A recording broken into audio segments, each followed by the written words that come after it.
18절 말씀부터 읽도록 하겠습니다. 오늘은 제가 우리 어린애들을 위해서 개신교 천주교에서 번역한 개정판 성경 공동번역 말씀을 제가 그래서 한번 읽어보겠습니다. 잘 들어보면 18절부터 마지막 25절까지 읽어봅니다.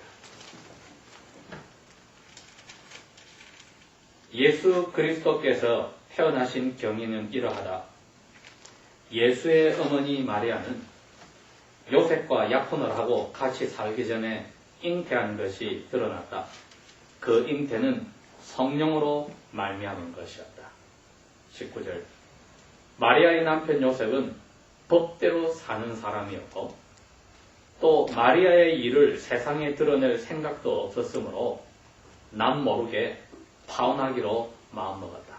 20절 요셉이 이런 생각을 하고 있을 무렵에 주의 천사가 꿈에 나타나서 다윗의 자손 요셉아 두려워하지 말고 마리아를 아내로 맞아들이라.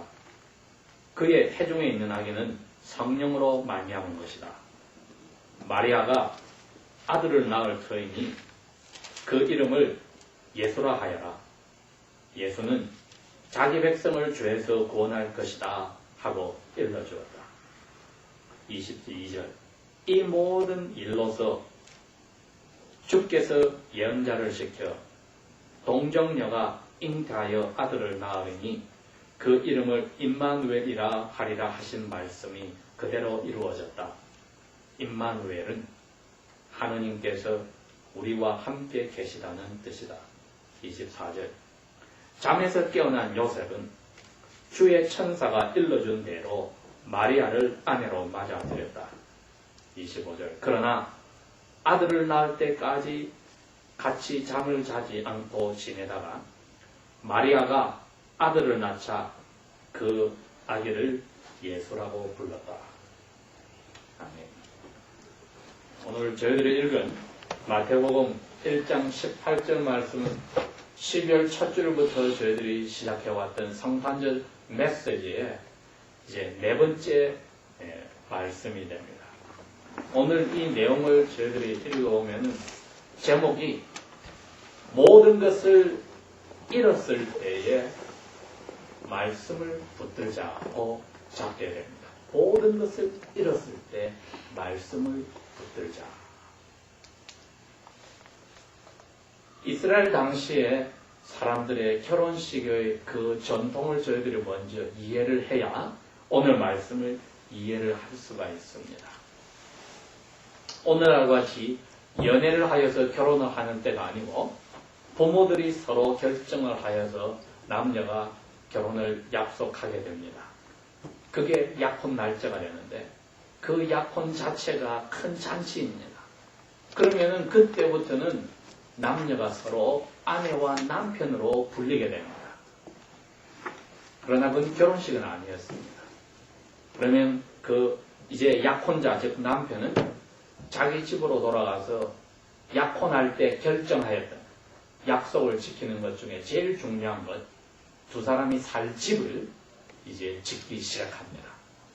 그게 다 끝나고 나면은 결혼잔치를 2주 동안 벌이게 되는데 일주일은 신부집에 가서 신랑 친구들이 먼저 가서 준비해서 신랑이 와서 잔치를 벌이게 됩니다. 자, 그러니 오늘 일어나는 이 예수님이 태어난 날에 대한 이야기는 예수님이 태어나기 전의 사건을 잘 설명해 줍니다. 18절부터 여기 24절까지의 내용이 예수님이 태어나기 전에 이러한 일들이 예수님의 부모님 분들에게 있었다. 먼저 누구였느냐 하면은 여기에 1장 16절 말씀을 먼저 제가 읽어봅니다. 야곱은 마리아의 남편 요셉을 낳았다. 그리고 마리아에게서 예수가 나셨다. 이분은 그리스도라고 부른다. 고 되어 있습니다. 즉, 이 족보가 나와 있는데 족보 위를 올라가 보니까 6절에 다윗은 우리아의 아내에게서 솔로몬을 낳았고 솔로몬은 로보암은 이렇게 해서 여기에 나오는 요셉이란 마리아의 약혼자 남편 청년은 다윗 왕의 자손이요 솔로몬의 자손인 것이 밝혀집니다. 물론 누가복음에 가면 또 족보가 한 번 더 나오는데 거기는 나단이라고 하는 다윗의 아들 연결이 이어집니다. 그 말은 다 다윗왕의 아들들 가운데 하나는 솔로몬을 통해서 하나는 나단을 통해서 마리아가 태어나고 여기는 솔로몬을 통해서 요셉이 태어나서 요셉과 마리아는 둘 다가 다윗왕의 자손이구나가 밝혀지는데 오늘 나오는 이 요셉을 이렇게 자세히 설명한 이유가 보니까 18절에 과연 그럴만 합니다. 베들레헴 땅이라고 하는 그 나라의 수도 바로 옆에 있던 동네에서 요셉이란 청년이 무슨 이유인지 몰라도 자기 부모와 함께인지 자기 스스로인지 북쪽 산골에 있는 나사렛 동네로 이사를 했습니다. 거기에 살고 있던 마리아의 부모님과 이야기가 되어져서 요셉이란 청년이 약혼을 했는데 이제는 자기 집에 가서 그 당시에 목수요 석수로서 돌로서도 일을 하고 나무로도 일을 하는 칼펜터였는데 집을 짓는 중간에 자기의 약혼녀가 예루살렘 근방에 있는 곳으로 여행을 떠났다는 소식을 들었습니다. 여행을 가서 지나고 돌아와서 보니까 해가 불러있더라. 그게 18절 이야기입니다. 예수 그리스도께서 태어나신 그 내용은 이러하냐. 예수의 어머니 되시는 마리아는 요셉과 약혼을 하고 같이 살기 전에 6개월쯤 지나니 배가 부른 것이 드러났다. 그 아기를 뵌 것은 성령으로 말미암은 것이었다. 이건 나중에 일이 일어났고 나서 마태라는 사도가 쓴 글입니다. 막상 그 사건이 생겼을 때 만약에 여러분이 요셉의 마음에 있었다면 요셉의 신발을 신었다면 어떠했을까? 이게 믿는 도끼의 발등이 찍힌 겁니다. 이 세상에 가지고 있던 모든 희망이 다 무너졌습니다. 19절에 보니까 마리아의 남편, 분명히 남편이라고 되어 있죠. 약혼자라보다도 남편입니다. 이스라엘의 그 전통에 따라 약혼한 사람은 당연히 1년 결혼 준비 기간이지 한번 따져보고 파혼할 수 있다는 게 아니기 때문에 남편입니다. 남편 요셉은 법대로 사는 사람이다. 의로운 사람이다. 법대로 사는 사람은 하나님의 말씀을 밤낮으로 읽고 생각하고 그 가운데 지키는 사람입니다. 그게 바로 시편 1편에서 2절에서 한 이야기입니다. 복 있는 사람은 하나님의 말씀을 밤낮으로 묵상하고 그 가운데 있는 것을 지키는 사람이다. 이게 법대로 사는 사람이라고 했습니다. 이 이유는 하나님의 말씀을 그대로 지킨다는 사람이 복받은 사람이라는 것을 오늘 저희들이 한번 생각해 봐야 합니다. 또 19절 중간입니다. 마리아의 일을 세상에 드러낼 생각도 없었으므로 남모르게 파혼하기로 마음을 먹었다. 20절 요셉이 이런 생각을 하고 있을 무렵에 주의 천사가 꿈에 나타났다. 복받은 사람이 왜 이런 어려운 일을 당했을까? 하나님의 말씀을 밤낮으로 생각하고 곰곰이 묵상하고 그 가운데로 지키는 사람은 시편 1편에 복받았다고 했는데 복받은 사람에게 왜 이런 억울한 일이 일어났을까? 우리가 한번 스스로에게 질문을 해봅시다. 과연 하나님께 복받은 사람은 이런 어려운 일을 왜 겪어야만 하는가? 백임 작가 중에 한 사람이 그런 책을 썼습니다. 왜 하나님을 잘 믿는 사람에게 어려운 일이 일어나는가? 우리가 욥기 공부를 할 때도 그랬습니다. 왜 욥과 같이 하나님을 잘 믿는 사람에게 어려운 일이 일어나는가? 오늘 여기도 왜 하나님의 말씀을 밤낮으로 읽고 묵상하고 그대로 지키고 사는 사람, 이 목수여 석수인 요셉에게 이런 어려운 일이 일어나는가? 이게 복받은 사람인가? 우리가 질문을 할 때 대답은 그렇습니다. 참된 복은 모든 것을 잃어버렸을 때 하나님의 말씀을 붙들어서 견디는 사람, 그게 복받은 사람입니다. 여러분, 모든 것을 잃어버렸을 때에 하나님의 말씀 덕분에 견디는 사람이 복받은 사람입니다. 왜? 말씀이란 게 우리가 눈으로 읽고 귀로만 듣고 보이지 않는 그게 아니라 예수님이 사람으로 오시기 전에 하늘에서 당신의 이름이 고유명칭 프라포 나우 그 이름이 말씀이었습니다. 그러니 이 말씀은 없는 것을 있게 만드는 말씀 하나로 빛이 있으라니 빛이 만들어지고 지구가 만들어지고 오후가 만들어진 바로 그 말씀이기 때문에 이 세상에 우리가 손으로 만지고 눈으로 보고 느끼고 하는 이것을 다 잃어버려도 그가 자체를 없는 데서 만들어주는 말씀만 믿으면 복받은 사람입니다. 거기에 요셉이 지금 신앙이 흔들린 겁니다. 그런데 역시 하나님의 말씀, 보이지 않는 그 말씀을 붙들고 사는 사람이었기에 19절에 그랬습니다. 법대로 사는 사람이기 때문에 하나님의 말씀을 붙드는 사람이기 때문에 원수도 용서해 주는데 자기를 배반한 여자를 용서할 안 할 이유가 없어요. 그러니 그 당시의 법대로라면은 결혼 전에 여자나 남자가 이런 일을 벌였으면은 교회 고발을 하는 순간에 끌려 나와서 돌을 던져서 죽이게 되어 있습니다. 그 일을 요셉은 원치 않았다.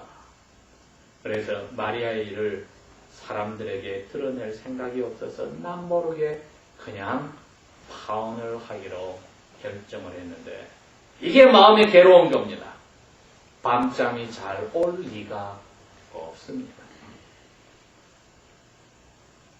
하나님 다음으로 중요한 자기의 여자와 장래의 모든 계획이 와르르 무너져서 성경 말씀 표현으로는 우리의 파운데이션, 밟고 서 있는 땅 밑이 흔들릴 때 하나님의 자녀들은 어떻게 할까? 의인이 무엇을 할 수 있을까? 복받은 사람이, 법대로 사는 사람이, 하나님의 말씀을 밤낮으로 지키는 사람이 무엇을 할 수 있을까? 그 질문을 했습니다.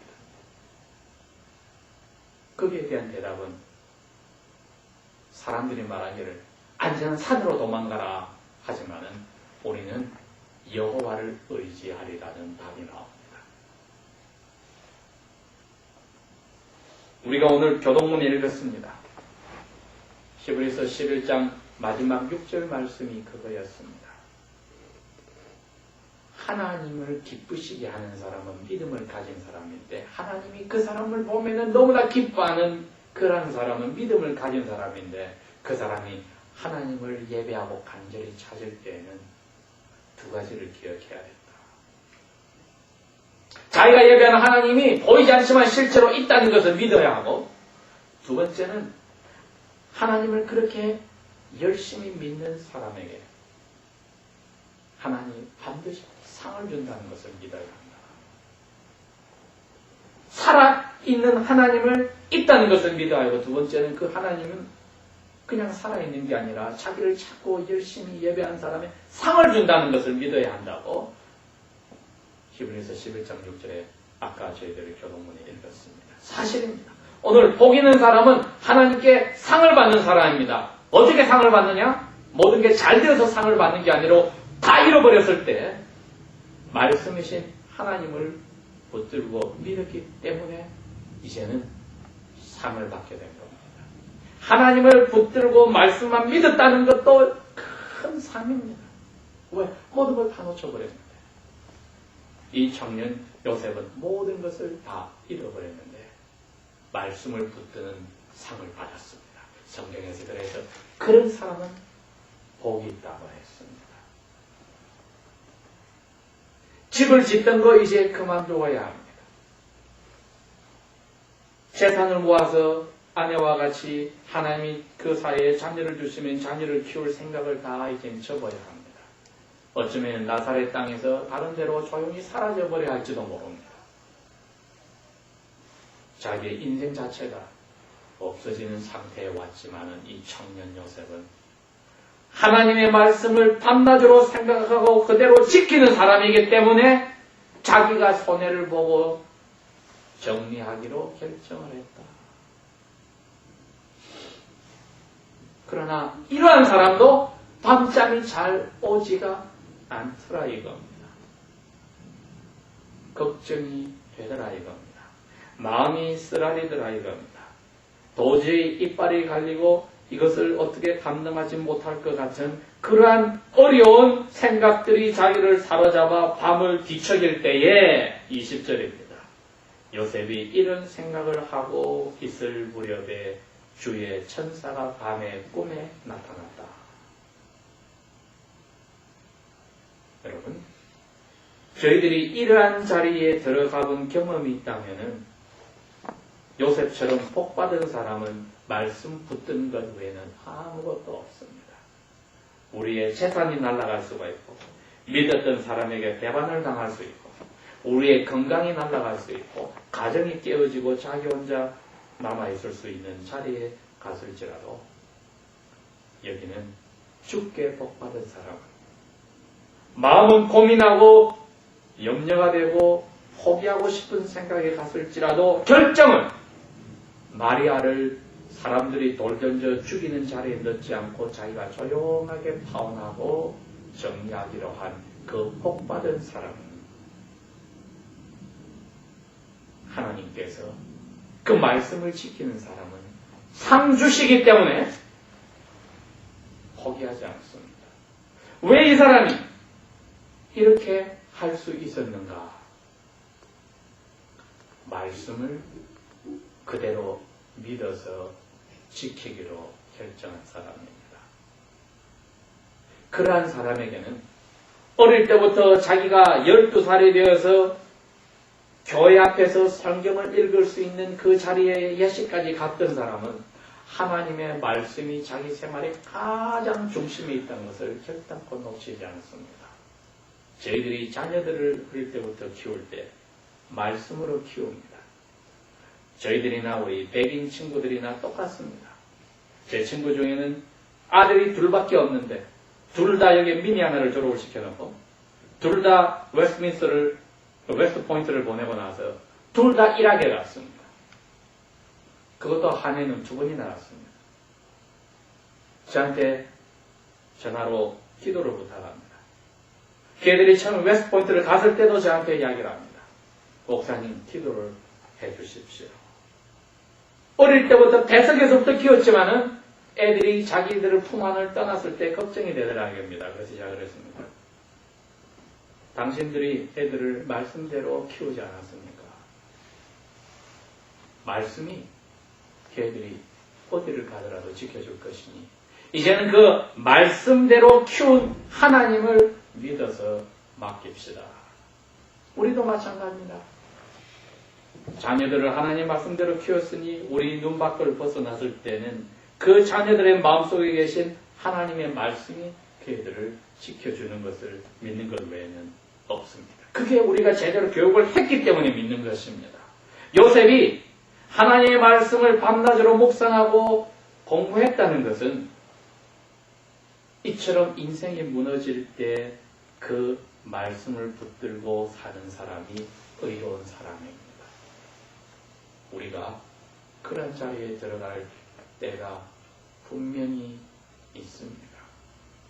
개개인들의 어려움을 당할 때 상대방 다른 사람들은 가볍게 생각할지라도 본인은 조그만 어려움이라도 본인에게는 그게 엄청나게 크게 힘들기 때문에 사람들이 당하는 고통을 상대적으로 평가해서 저거는 견딜 수 있어 이런 식으로 제3자가 절대로 말할 수 없습니다. 왜? 본인들이 그 어려움을 당할 때는 자기만큼 이 세상에서 어려운 자리에 들어간 사람이 없다고 생각을 하기 때문에 그게 사실입니다. 그래서 우리가 모두 어려운 자리에 들어간 경험들이 있을 때는 나는 하나님의 말씀을 밤낮으로 읽고 그대로 살리는 그것은 내가 바꾸지 않아. 왜? 이게 복 있는 사람이라고 했으니까. 이것이 하나님을 모든 것을 잃었을 때 놓치지 않는 사람이라고 했으니까 그때는 하나님이 나에게 상 주신다고 했어요. 그 상이 말씀을 붙들은 것으로 왔고 두 번째는 천사를 하나님 보낸 겁니다. 꿈에 나타났다. 그 말은 모든 것을 우리가 할 수 없을 때입니다. 우리가 잠을 자는 순간부터는 누구도 자신을 못할 때입니다. 왜? 잠을 자는 순간부터는 살아있는 하나님 말고는 그 사람이 깨어날 때까지 죽는 것을 아무도 사는 것을 책임질 수 없습니다. 아무리 유명한 설전이든 피지션이든 자기도 잠자는 순간에는 그 전날 자기가 어떤 사람 수술해서 목숨을 건져줬을지라도 그날 밤에 자기가 잠자는 그 순간부터 깨어날 때까지는 자기도 자기 목숨을 책임을 못 집니다. 그게 사람이 잠자는 시간입니다. 하나님만이 그 혈관에 피 흐르고 산소와 모든 질소를 뽑아내고 그 사람의 허파가 숨을 쉬게 하고 책임지는 것은 하나님만이 하십니다. 다른 말로 하면 잠자는 순간은 믿는 하나님의 자녀들은 아무리 어려워도 모든 것을 하나님 앞에 눈 감는 순간에 맡기는 시간입니다. 요셉이 그것을 생각하였지만은 잠이 드는 순간에는 모든 것을 하나님 앞에 맡겼습니다. 주의 천사가 눈 떠 있을 때 나타나지 않고 모든 것을 맡긴 꿈속에 아버지의 명령으로 찾아왔다 하는 이야기를 그대로 읽어보겠습니다. 20절 다윗의 자손 요셉아 두려워하지 말아라. 첫 번째. 두 번째는 마리아를 너 약혼 약속대로 아내로 맞아라. 그 다음에 설명이 나옵니다. 그의 뱃속에 있는 아기는 성령 하나님이 만들었다. 그리고 그 아기는 마리아 21절에 아들이 될 것이다. 딸이 아니라 아들이다. 그 아들의 이름은 예수다. 그 예수는 자기 백성을 죄에서 건져줄 사람이다. 모든 일로서 주께서 예언자를 시켜 하신 이야기 너 성경을 밤낮으로 읽었지. 그 말 이거 기억나니? 동정녀가 잉태하여 아들을 낳으리니 그 이름을 임마누엘이라 하라. 이게 이사야서 7장 14절 말씀 아닙니까? 말씀을 붙드는 사람은 그래서 상을 받는 것입니다, 여러분. 요셉은 말씀을 붙들고 그대로 사는 복받은 사람이었더니 아니나 다를까. 모든 것을 포기하고 하나님께 맡기고 잠들었더니 하나님이 천사를 보내서 너 이사야서 7장 14절 기억해라. 분명히 처녀가 아기를 뵌다고 하잖아요. 그리고 그 아기가 하나님이 사람으로 오는 약속한 그 아들이라고 임마누엘이라고 하잖아요. 바로 그 아기야. 그러니 아들이 태어나고 너는 예수라고 8일 만에 붙여줘야 된다. 이스라엘 사람들이 결혼하고 아기를 낳아서 8일 동안 기다렸다가 8일째에 아버지가 남자에게는 할례를 시키고 이름을 붙여주고 여자에게는 할례 없이 8일째 이름을 붙여줍니다. 왜? 7일 동안의 조사를 합니다. 이 아기가 내 아기인지 아닌지를 조사를 하기 때문에 그런 겁니다. 그런데 25절에 보니까 아들을 낳을 때까지 같이 자지 않고 있다가 마리아가 아들을 낳으니까 8일째 그 아기를 예수라고 불렀다고 한 것은 요셉이 천사의 말을 하나님의 말씀 그대로 믿었습니다. 그래서 이건 내 악입니다 하고 사람들 앞에 공포를 한 겁니다. 남편이 8일째 애기 이름을 붙였다 말은 모든 사람에게 이 얘기는 의심할 것 없이 우리 두 사람 사이에 태어난 애기입니다 하고 파블리클리 공포를 한 겁니다. 이게 복 있는 사람이 하나님 앞에 받은 상입니다. 왜? 하나님이 사람으로 오는 몇천 년 동안 약속하였던 것이 자기 집에서 일어난 이 세상에 그 누구도 가지지 못하는 복, 그 상을 받았습니다. 모든 것이 무너질 때에 말씀으로 이 의심을 저희들이 이기는 것은 이 세상에서 더 큰 복은 없습니다. 저희들이 지난 우리의 삶 속에 일어난 사건들 속에서 과연 내가 이런 비슷한 자리에 들어갈 때가 있었을 때 무엇을 붙들고 내가 하나님께 복을 받고 상을 받았는가 생각해 보면 부끄러울 때가 있고 또 마음 허무할 때가 있습니다. 오늘 성탄절의 메시지가 그겁니다. 예수님은 태어나시기 전부터 말씀대로 사는 사람을 흔들어 버렸어요. 그래서 모든 것을 다 포기하게 하고 하나님 말씀만 믿게 하더니 상을 주시는데 엄청난 큰 상을 주셨습니다. 자기의 어머니도 자기는 잘못한 게 없는데 남편에게 오해를 받아서 파혼당하고 돌 맞아 죽을지 모를 그러한 비참한 자리에 들어갈 자리에 갔으나 말씀을 믿고 그대로 되어지기를 원합니다 하고 고백하였습니다. 저희들에게 하나님께서 어떤 일을 주시든 간에 말씀인 예수님이 사람으로 오셨기 때문에 우리 가운데 사셔서 보니 그가 은혜와 진리가 충만한 분이라 하나님의 품에 있던 하나님의 모습을 영광을 드러냈다고 요한복음 1장 11절에서 14절에서 표현한 것을 보면서 내가 이 말씀이라는 예수님이 성령님을 통해서 내 마음에 산다면은 나는 이 세상에서 모든 눈에 보이는 만지는 것을 인간관계까지 다 잃어버리더라도 나는 열심히 하나님의 말씀을 찾았고 매달린 복받은 사람이 상을 받으리라.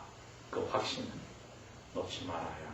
그래서 우리가 해마다 성탄절이 있고 매주일마다 부활하신 것을 즐기는 주일이 있는 겁니다.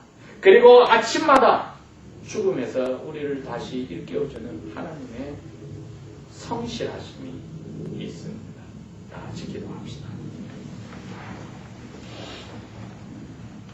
아버지요, 저희들은 아버지께서 살아계신 것을 믿습니다. 저희들은 살아계신 아버지를 간절히 찾고 말씀대로 사는 저희들에게 상 주시는 분인 것을 믿습니다. 우리에게 일어난 모든 것들, 우리를 실망시키고 우리가 포기하고 싶더라도 말씀을 붙더니 아버지여, 저희들에게 우리의 구하는 것이나 머리에 생각하는 것보다 넘친 것으로서 상을 주실 줄 믿습니다. 예수님을 상으로 주신 아버지여, 우리의 죄를 무조건 용서하신 아버지여, 삶 속에서 날마다 아버지의 주시는 상으로 저희들이 감사하고 살기를 원하니 기억하여 주십시오. 말씀이 저희들을 살려주십시오. 예수님 이름으로 감사기도합니다. 아멘.